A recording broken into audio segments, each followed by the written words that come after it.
Being in sales and business development for 20 years has taught me one really important thing. It's taught me patience.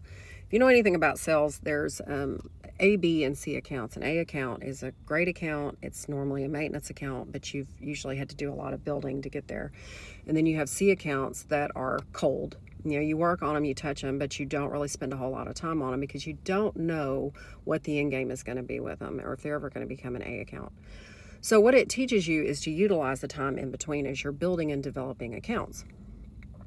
You have these A accounts that you've put a lot of work in and you knew the potential was there, and then eventually they started producing and you're like, okay, great, you know, I got the projected outcome, I put all the work in. Then I have these C accounts over here that I don't know how much potential's there. I'm going to touch them, but I'm not going to touch them that often. Maybe once a week, and then maybe you go to once every other week. And then you do this for 6 months to a year, and you're like, nothing really happened. But what did I do with the time in between? And you have to look at relationships, business and personal, the same way. Like, you're going to have people that are always going to be A accounts in your life, and they are always going to check on you, and they're always going to be there, and you just understand that they are your ride or die. I have some that I call the bury the body friends, and they know what I'm talking about. Don't put me on the news for that.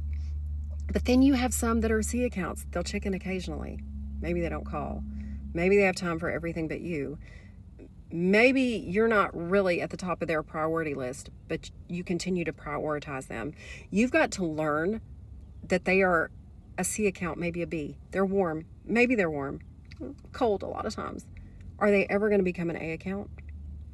You have some control, but not all the control. You've got to learn to not try to control the entire situation. Put the work in, do what you're supposed to do, navigate, try to figure out how can I make this an A account, but don't spend all your time on it.